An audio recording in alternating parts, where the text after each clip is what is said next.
UP विधानसभा के 403 सीटों के लिए चुनाव फरवरी माह में होने वाले हैं।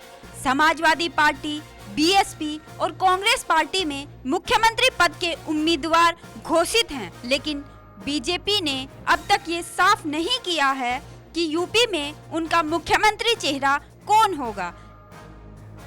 ऐसे में बड़ा सवाल है कि जहां समाजवादी पार्टी, बीएसपी और कांग्रेस पार्टी ने अपने अपने सीएम कैंडिडेट के नाम की घोषणा पहले ही कर दी है, बीजेपी आखिर अपने सीएम कैंडिडेट का ऐलान क्यों नहीं कर रही। बिहार विधानसभा चुनाव 2015 के वक्त भी बीजेपी ने बिहार में चुनाव से पहले कोई सीएम कैंडिडेट का ऐलान नहीं किया था।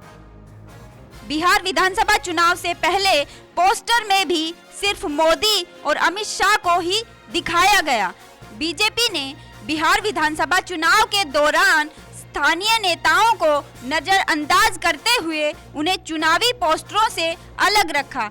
बीजेपी ने बिहार विधानसभा चुनाव मोदी के नाम पर ही लड़ा। हरियाणा, झारखंड और महाराष्ट्र के पिछले विधानसभा चुनाव में भी बीजेपी ने यही फार्मूला अपनाया था। बीजेपी ने इन तीनों राज्यों में बिना सीएम चेहरे के ही चुनाव लड़ा। यूपी में बीजेपी के पास कोई बड़ा चेहरा राजनाथ सिंह के अलावा दिखता भी नहीं है। योगी आदित्यनाथ, साक्षी महाराज, स्मृति ईरानी, वरुण गांधी के नाम पर भी सीएम कैंडिडेट की मोहर लगती नहीं दिखती है। सीएम कैंडिडेट के नाम पर इनकी दाल गलती नहीं दिखती है। बिहार विधानसभा चुनाव की तर्ज पर ही शायद बीजेपी मोदी के नाम पर ही चुनाव लड़ना चाहती है। 2014 लोकसभा चुनाव में मोदी ने बीजेपी को बड़ी जीत दिलाई। 2014 लोकसभा चुनाव के बाद 2015, 2016 में अब तक 7 राज्यों में विधानसभा चुनाव हुए हैं।